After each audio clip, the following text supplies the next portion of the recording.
Eu converso agora com o professor de Engenharia Nuclear, Aquilino Senra, da COP, Universidade Federal do Rio de Janeiro. Muito boa tarde. Boa tarde, Ana. Tudo bem? Tudo bem. Para a gente tudo bem, para o Japão não está tudo bem, né, professor? Definitivamente. São 3 usinas, então, com problemas, como nós vimos na reportagem, Fukushima, Tokai e Onagawa. E são usinas que estariam, em tese, estariam preparadas para a ocorrência de terremotos. O que pode ter acontecido? Uma falha no projeto dessas usinas? Esses projetos são iguais ou são projetos distintos, professor? São projetos distintos e houve uma falha. Certamente na primeira usina, uma falha de projeto, eu diria, absurda, inaceitável, porque toda usina nuclear ela é projetada para suportar qualquer evento natural, qualquer desastre. Terremoto, tsunami, ou então, inclusive, queda de avião, por exemplo, embora não seja um evento natural, mas o prédio da contenção ele é projetado para suportar uma queda de avião. Explosões que possam ocorrer próximo à usina nuclear, de maneira que não haja risco da liberação de radioatividade para o meio ambiente. E nessa usina, tão logo se detectou o tremor de terra, ela foi desligada, como todas as outras. Só que o desligamento de uma usina nuclear é apenas a paralisação da geração de fissões nucleares, do calor que é usado para produzir eletricidade. Mas mesmo depois de ligada, ela continua ainda gerando um calor que é um calor de decaimento. É um percentual muito pequeno comparado ao que é gerado quando a usina está produzindo eletricidade, mas ainda assim é uma quantidade razoável de calor. E esse calor tem que ser removido, e é removido. Toda usina nuclear, quando desligada, ela tem que remover esse calor residual. E para isso existe um sistema de remoção de calor, que é um sistema eletromecânico, tem bombas, tem válvulas acionadas com controle elétrico, tem trocador de calor, condensadores, enfim, precisa de eletricidade para o seu funcionamento. E essa eletricidade, em geral, é fornecida externamente à usina, porque se ela está desligada, ela não está gerando energia elétrica. Então, essa eletricidade tem que ser alimentada externamente. Devido ao terremoto e ao tsunami, houve queda nas redes de transmissão externas. Então, houve uma interrupção do fornecimento de energia elétrica para a usina. Também não é nenhum problema, como qualquer instalação industrial que precise ter suas atividades contínuas, quando há perda de alimentação externa, entram em operação geradores a diesel. E entraram em operação os geradores a diesel, no caso da usina, e operaram durante quase 1 hora.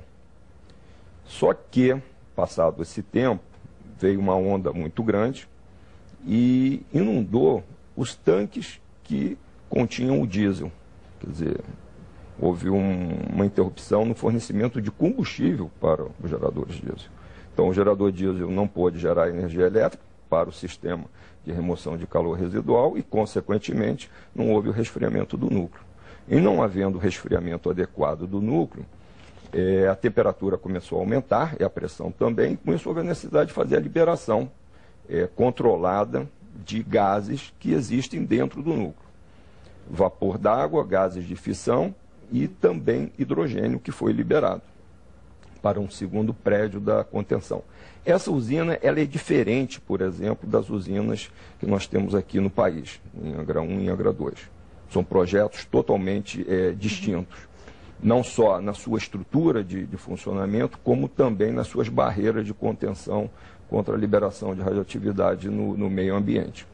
E esta usina tem um pequeno prédio de contenção, que tem a mesma finalidade do que os grandes prédios que existem nas usinas de Angra 1 e Angra 2. E externamente tem um prédio, mas aí é um prédio convencional, sem nenhuma grande estrutura de proteção. E esses gases que foram liberados para esse segundo prédio continham hidrogênio, por alguma razão, devido à condição de pressão e temperatura do ambiente ali, houve uma explosão. E essa explosão levou a sair reatividade deste prédio para o meio ambiente. E aí é que é o grande problema e a situação enfrentada pela população local. Professor, a Agência Japonesa Nuclear já está falando em derretimento parcial do reator de Fukushima. O que representa isso? E quanto tempo agora os técnicos terão certeza de que não haverá uma nova explosão? Essa é uma resposta que eu não posso lhe dar e ninguém poderá dar. Por quê? Primeira situação, como num incêndio, é apagar o fogo. Depois de apagar o fogo, certamente é que vai se ver os estragos que foram causados. O reator nuclear é como se fosse uma panela de pressão. E só depois de resfriado adequadamente é que pode se tirar a tampa para saber como é que está o dano ao reator nuclear. Eu posso lhe adiantar que houve algum dano, porque se não tivesse ocorrido esse resfriamento inadequado, certamente não teria esse risco de haver derretimento do núcleo do reator. Agora, se ele é parcial, se ele é total, só depois da usina ser resfriada adequadamente, ela voltar à sua condição normal, e aí sim é que vai se identificar os danos que foram causados à instalação. Mas lhe digo, isso no momento é o que menos importa. O que mais importa é ter o controle de uma possibilidade de uma nova liberação de radioatividade para o meio ambiente. O que nós temos que pensar em termos da população local, que ela tem que ser protegida, e isto o governo japonês acertou. Tomou uma decisão que às vezes é difícil de tomar, porque remover uma quantidade muito grande de pessoas, ainda mais na situação que ocorreu com o país tendo sofrido um terremoto seguido de um tsunami, é muito difícil a tomada de decisão de remoção de uma população em torno de 50 mil pessoas. Mas foi acertada. Por quê? Isso garantiu que as pessoas não ficam expostas à radiação. Radiação é como o sol, né? A incidência de raios solares. Se você vai para uma praia e pega uma hora de sol, vai fazer bem para a sua saúde. Seus ossos vão ficar mais resistentes, os músculos também. Agora, se você fica o dia inteiro na praia, você vai queimar sua pele e pode ter, inclusive, depois um caso de câncer de pele. Não é certo que tenha, mas há a possibilidade. Então, para evitar isso, o melhor é não ficar exposto em demasia ao sol. No caso da radiação, é melhor não ficar exposto em nenhuma maneira. Daí que foi definitiva e muito bem tomada a decisão do governo japonês de remover a população do local. Professor, a gente continua conversando. Por causa dos problemas nas usinas nucleares e na rede de distribuição de energia, o primeiro-ministro japonês Naoto Kan anunciou que o Japão terá de economizar energia. O período de apagões deve durar até abril e a região central de Tóquio deve ser poupada. Kan afirmou ainda que o país enfrenta a mais grave crise desde a Segunda Guerra Mundial. O primeiro-ministro pediu determinação ao povo para superar o momento de dificuldade. Como fica essa situação agora? O país em crise, sendo reconstruído, fazendo buscas, resgate de sobreviventes, e ainda essa situação, o país só é dependente apenas das usinas nucleares para transmissão e distribuição de energia, e agora vai ficar tendo esses apagões. Como fica a situação no país em relação a esses apagões? É uma situação muito difícil, crítica.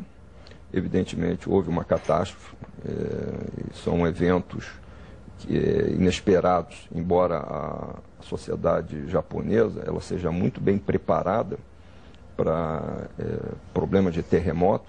Ali, com frequência, ocorrem terremotos. Então, há toda uma preparação, mas, evidentemente, que numa situação dessas, tudo é mais difícil. Ainda mais com essa questão do fornecimento de energia elétrica. Quando houve o terremoto, as usinas na região foram desligadas.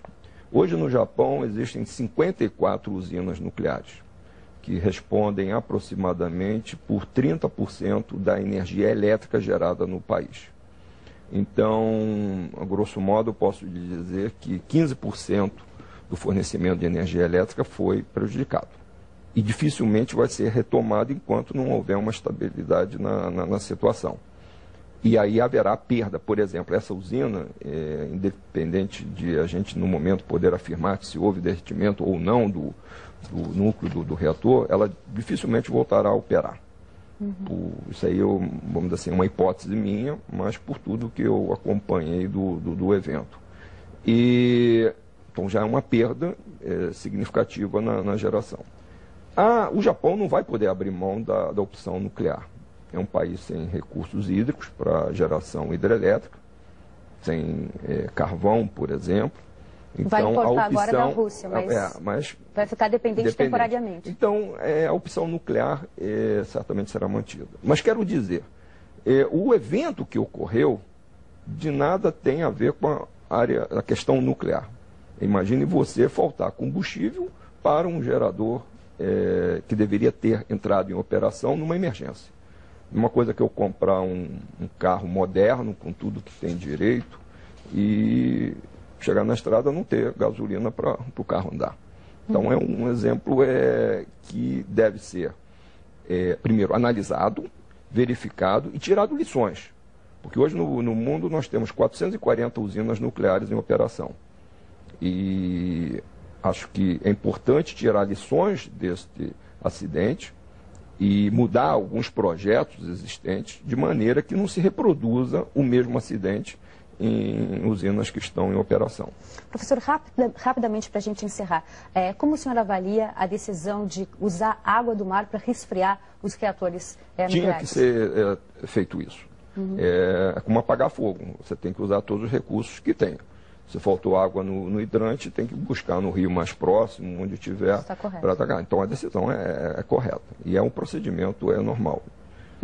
Nós conversamos então com o engenheiro, professor e engenheiro nuclear Aquilino Senra. Ele é da COP da Universidade Federal do Rio de Janeiro. Muito obrigada pela participação nesse domingo aqui com a gente. Foi um prazer.